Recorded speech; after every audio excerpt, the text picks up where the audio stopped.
afternoon, I'm Mai Rodriguez. Today on Newsfeed at noon, hundreds of millions of people across Asia celebrated the Lunar New Year.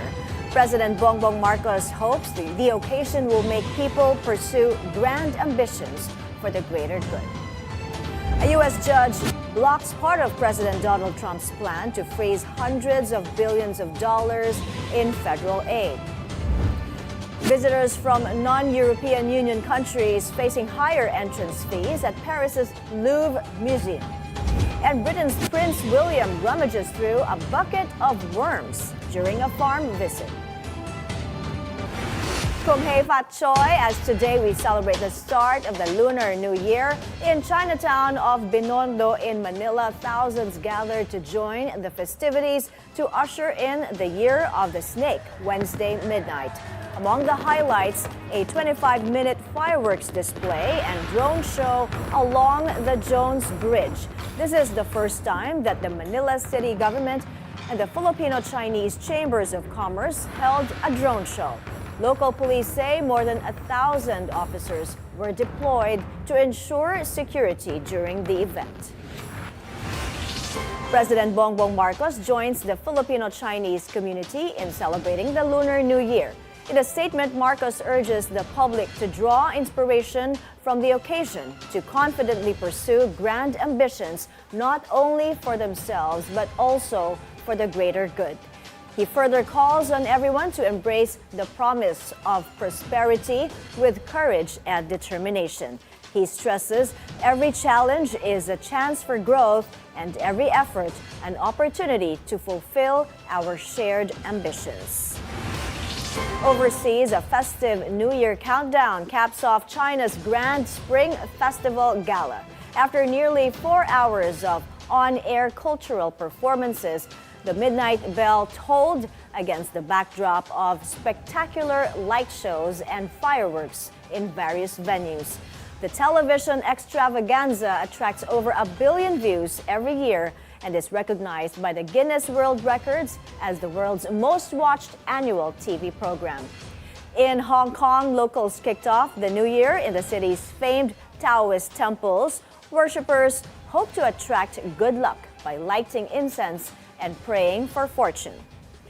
And in Moscow, aside from traditional lion and dragon dances, the Russian capital opened a Chinese-themed market decorated with various symbols celebrating ties between Moscow and Beijing. New traditions, something new for our country. It seems to me that when we contact China, we learn something. Chinese New Year is a kind of innovation for us. There was a very beautiful parade, very interesting music, exciting. It chills down my spine. It's very special. I feel very happy because I'm studying here and I can come back to my home. And this year I can feel it's like my hometown. The UN chief also marking the Lunar New Year. In a video message, Secretary General Antonio Gutteres called for peace in what he asserts are trying times. Here's his full statement. Happy Lunar New Year. I'm pleased to send my warmest wishes to everyone celebrating Lunar New Year and this Year of the Snake. The snake symbolizes wisdom, resilience and renewal.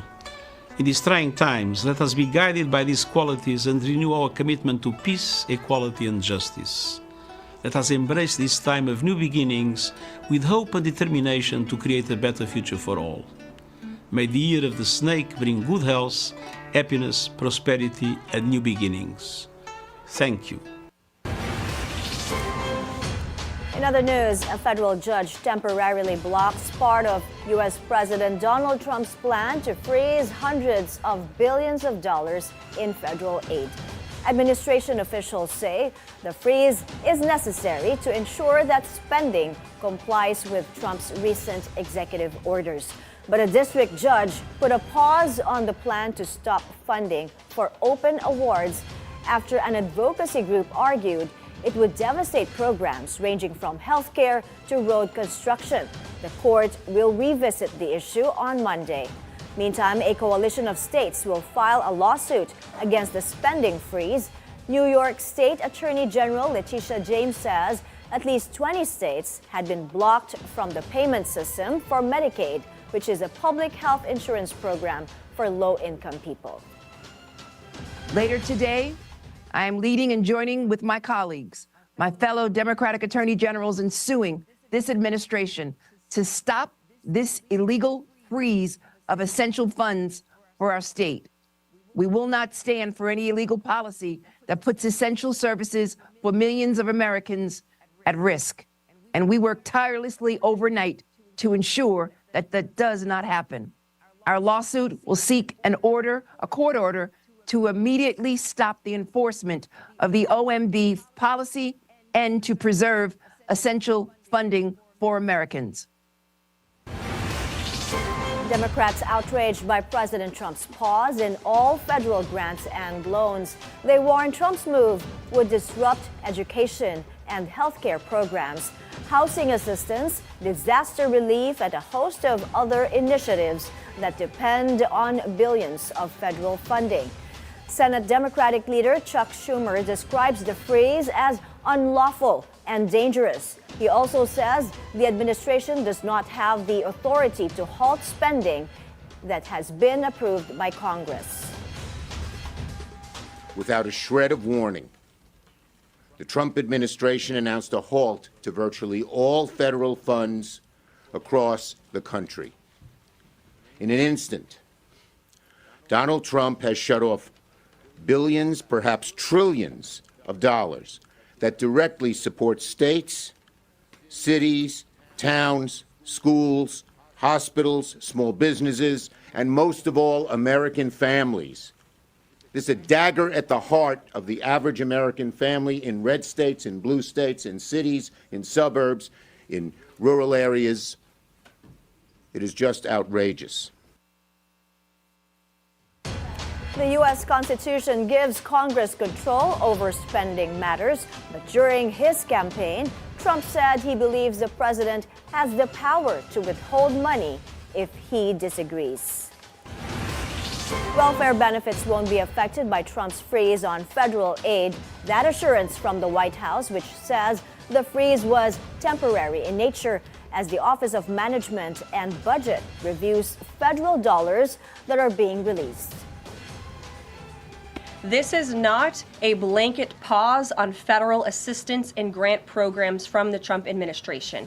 Individual assistance, that includes, I'm not naming everything that's included, but just to give you a few examples, Social Security benefits, Medicare benefits, food stamps, welfare benefits, assistance that is going directly to individuals will not be impacted by this pause. And I want to make that very clear to any Americans who are watching at home who may be a little bit confused about some of the media reporting. This administration, if you are receiving individual assistance from the federal government, you will still continue to receive that. The White House also says the pause was necessary. It is the responsibility of this president and this administration to be good stewards of taxpayer dollars. That is something that President Trump campaigned on. That's why he has launched DOGE, the Department of Government Efficiency, who is working alongside OMB. It means no more funding for illegal DEI programs. It means no more funding for the Green New scam that has cost American taxpayers tens of billions of dollars. It means no more funding for transgenderism and wokeness across our federal bureaucracy and agencies. No more funding for Green New Deal social engineering policies.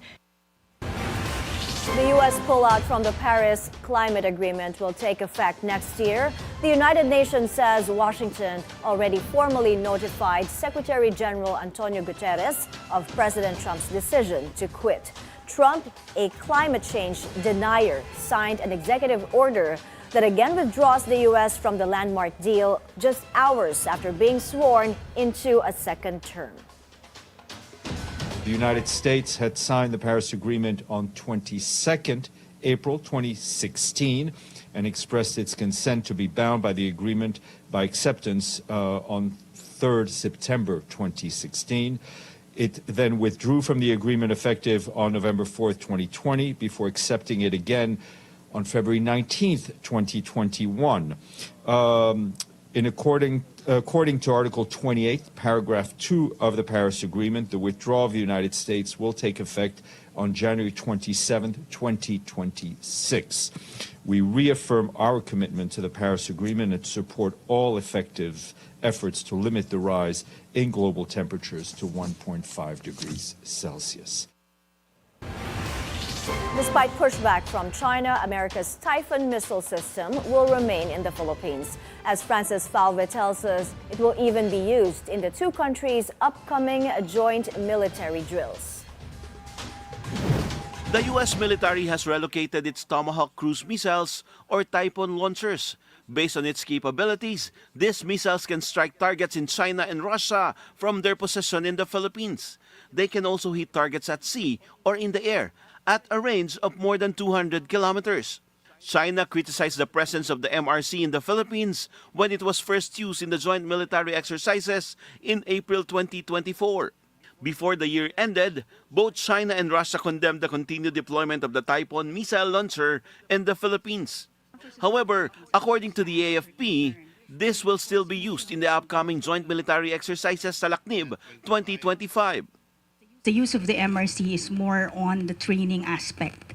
So we want to see how these logistical trains can be transported to certain locations, to certain salient points. As mentioned previously by the Commanding General Filipina, we are proposing for the same capabilities.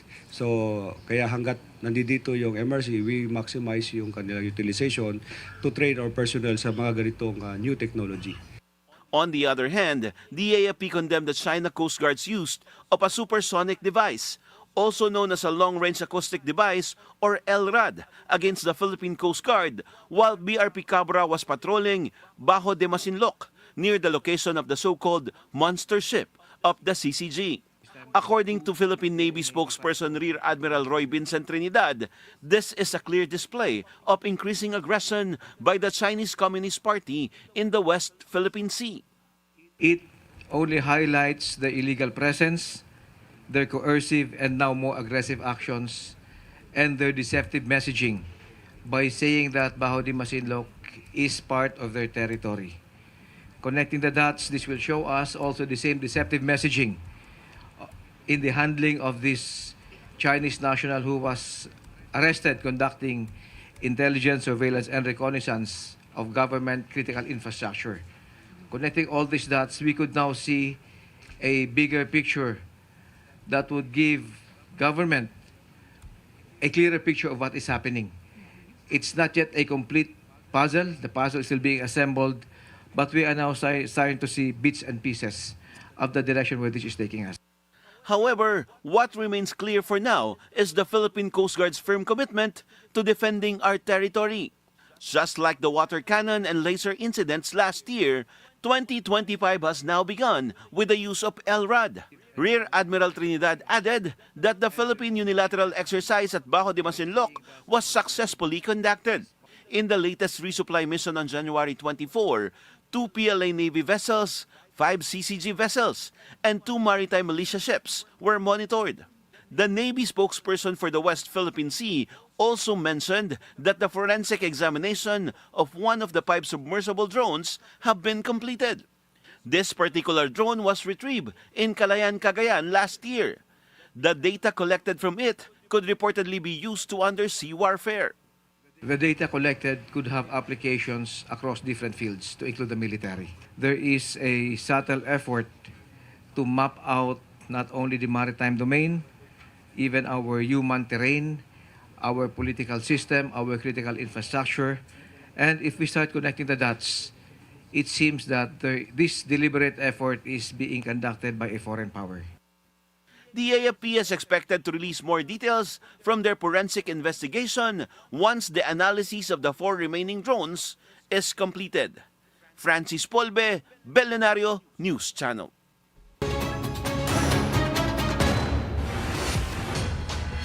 The National Security Council insists they have strong evidence against an alleged Chinese spy who was recently arrested by the NBI. For more on this story, we now have on the line Francis Falve. Francis, what else can you tell us? Yes, Mai, more arrests are expected in connection with the espionage cases.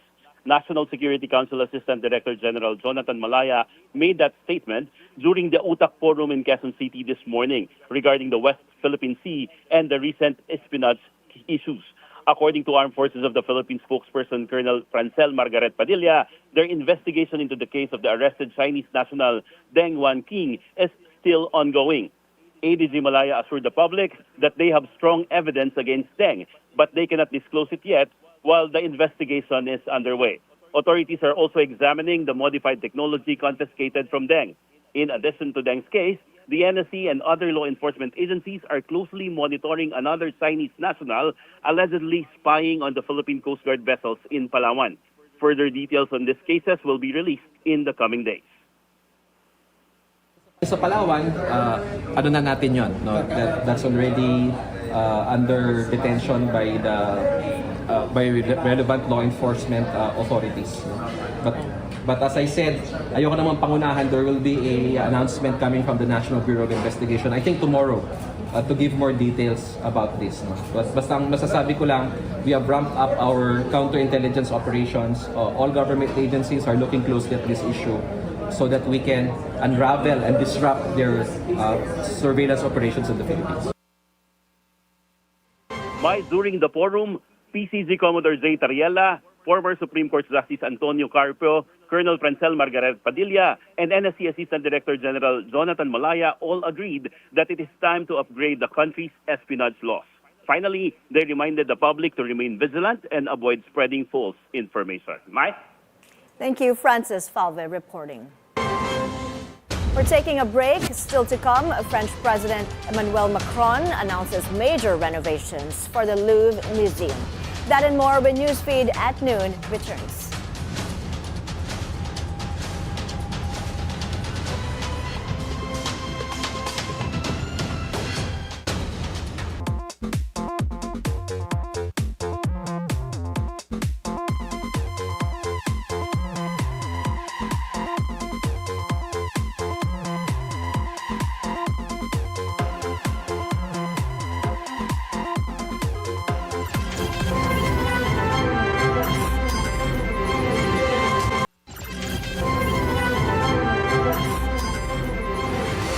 Back on Newsfeed at Noon. After buying a stake in the National Grid Corporation of the Philippines, the Maharlika Investment Corporation plans to finalize 3 to 4 more investment agreements this year.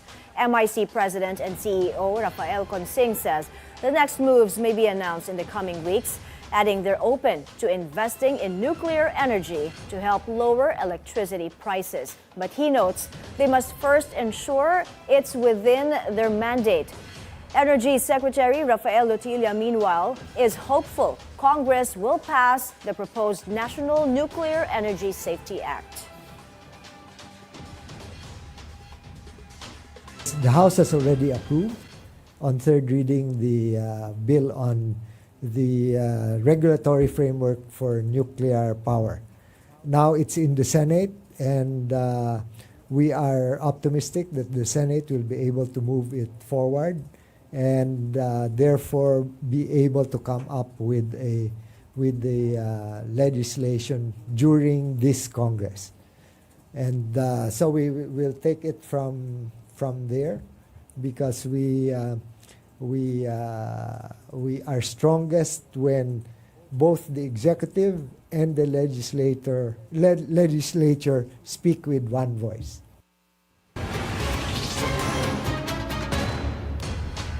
The ICT Secretary Ivan Uy raises the need for a law that will not allow social media platforms without a Philippine office to operate in the country. Let's find out why from Agatha Gregorio, who joins us now live from Manila. Agatha, how was this brought up? Well, my DICT Secretary Ivan Uy said some social media platforms have been very cooperative in battling fake news. However, the agency is unable to take action and discipline when the platform does not have an office in the Philippines.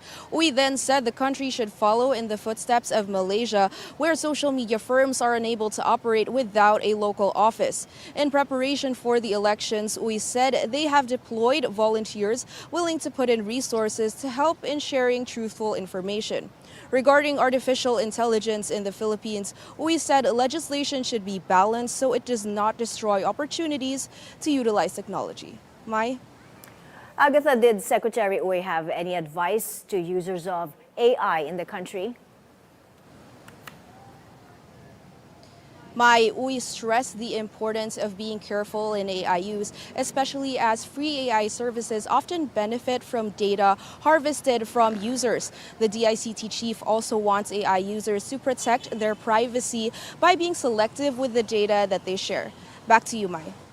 Thank you, Agatha Gregorio, reporting to us live. The Senate urges the National Telecommunications Commission to grant provisional authority to Starlink. Lawmakers passed Joint Resolution Number 3, asking the NTC to allow Elon Musk's firm to operate while waiting for its franchise to be approved by Congress. The move aims to address the Philippine digital divide, particularly in remote areas. Senator Grace Poe, who sponsored the resolution, stresses the need for reliable internet, as 65% of Filipinos are still unconnected despite the government's free public Wi-Fi program and National Fiber Backbone project.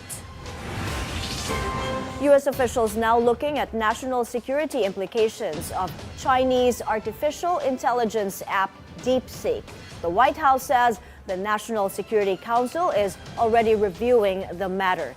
DeepSeek is currently on top of App Store charts. Its chatbot, known as R1, responds to users just like its US-based counterparts, but DeepSeek says it costs less to develop. The president said that he believes that this is a wake-up call to the American AI industry. The last administration sat on their hands and allowed China to rapidly develop this AI program.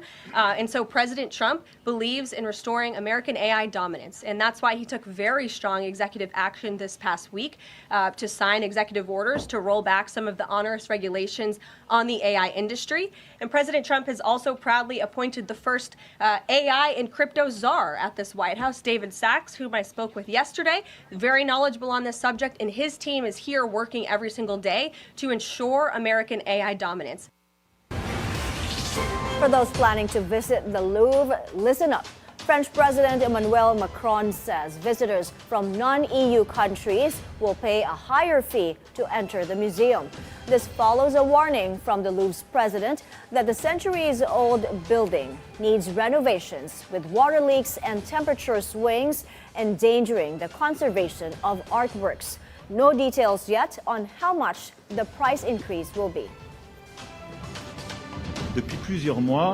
For several months, based on your propositions, we have been working through the efforts of the minister and her teams along with yours. The conclusion is what is being revealed today, yes, that of the Louvre New Renaissance project. It's a reimagined Louvre, restored, enlarged, which fully becomes the epicenter of art history for our country and beyond. This entire project will be driven so that it can be finished by 2031. This is a proactive horizon, but trust me, it will go forward better this way. Ambition should not be diluted in time, it is carried through each instant. And I know you will be able to drive it. Built in Paris in the late 12th century, the Louvre Palace was the official residence of the kings of France until it became a museum for the Royal Art Collection in 1793. Last year, it welcomed 8.7 million visitors. The museum, though, was designed to receive only 4 million visitors per year. We're taking another breather. Up ahead, tragedy in India as 15 people are killed in a stampede. Keep it here on Newsfeed at noon.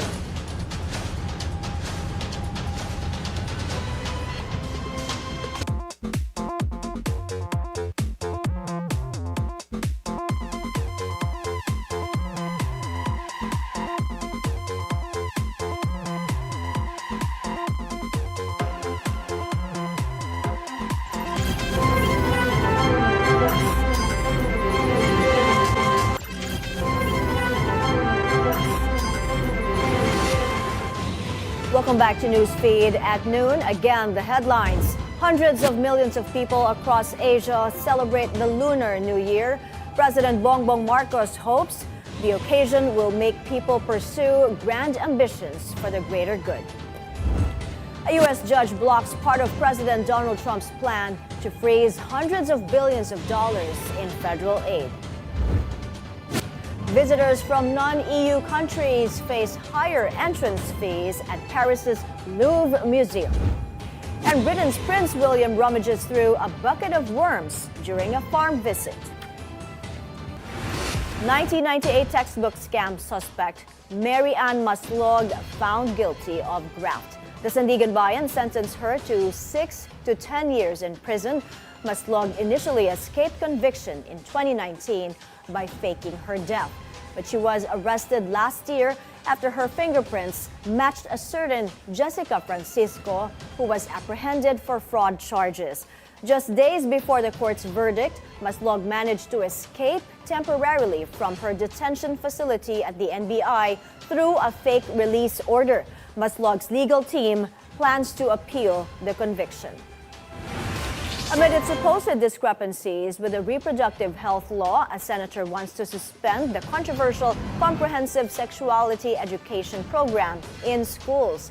That's even as early pregnancies among the youth rises. Agatha Gregorio reports. It's up to the teacher now, correct? To be culturally sensitive. So training is very important in that, and clarity from policy is very important.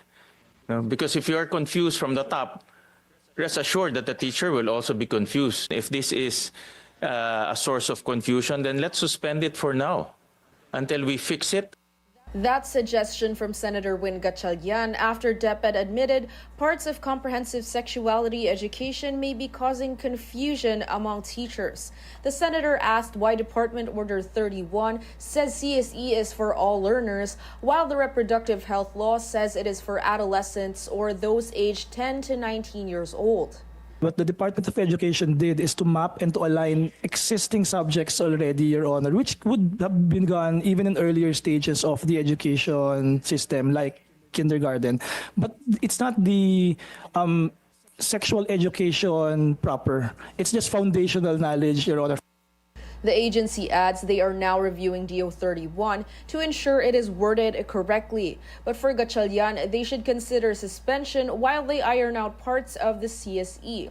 According to DepEd, around 400,000 teachers, or half of the total number in the country, were trained to teach CSE.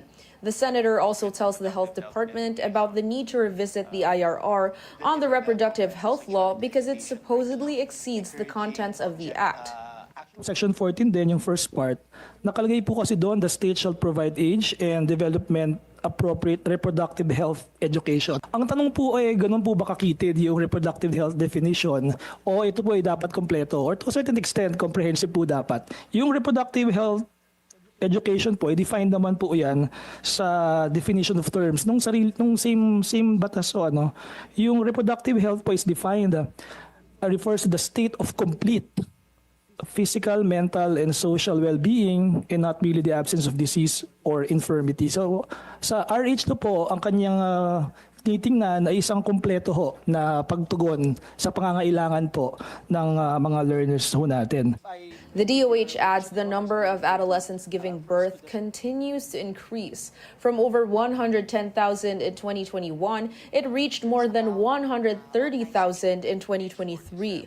And nearly 50% of HIV/AIDS cases are 15 to 24-year-olds.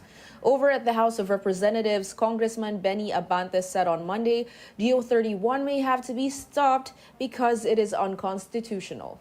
Agatha Gregorio, Bilyonaryo News Channel. A tragic turn for one of the world's largest religious gatherings. At least 15 died and many more were injured in a stampede at the massive Kumbh Mela festival in India. Officials say the stampede happened after crowd control barriers broke and people started pushing. Held every 12 years, the festival is attended by millions of pilgrims, with hundreds of thousands taking a dip in holy rivers. An Air Busan plane catches fire at South Korea's Gimhae International Airport. All 169 passengers and 7 crew were able to evacuate. One person was injured. Authorities say the fire started at the plane's tail while it was preparing for departure for Hong Kong. It's been a month since the deadliest air disaster on South Korean soil when a Jeju airplane coming from Bangkok crashed on Muan Airport's runway during an emergency landing, killing all but 2 of the 181 people on board. Russian President Vladimir Putin accuses Ukraine of not wanting to hold peace talks. Putin says Moscow is ready to negotiate, but Kyiv is being uncooperative. He also claims Ukrainian President Volodymyr Zelensky is not legitimate to lead these talks. This comes nearly 3 years since Russia launched a full-scale invasion of Ukraine. But if there is a desire to hold talks and to find a compromise solution, let these talks be held by whoever. Of course, we will be striving to get what we need and meets our interests. But as far as the signing of the documents is concerned, we need the legal experts' confirmation the legitimacy of those people who will be commissioned by the Ukrainian state to sign these accords. Some royal update now. Britain's Prince William gets up close and personal with worms. During a visit at a farm in southwest England, the Prince of Wales toured the facility to learn more about regenerative farming techniques and composting projects. The Lower Blakemere Farm is one of William's 7 focus farms, an initiative aimed at highlighting the transition to greener farming techniques. In France, Chanel assembles a sprawling runway set in the form of its trademark interlocking C logo. This is part of its Spring-Summer 2025 catwalk show in Paris, where models paraded a pastel-colored lineup of glittering dresses and tailored jackets that highlighted a broadened shoulder silhouette. Chanel has been without a creative director since the abrupt departure of Virginie Viard. Set to succeed her is Mathieu Blazy of Bottega Veneta. Still ahead here on Newsfeed at noon, former King archer Kevin Kiambao back in the Korean Basketball League after an ankle injury. Stay with us.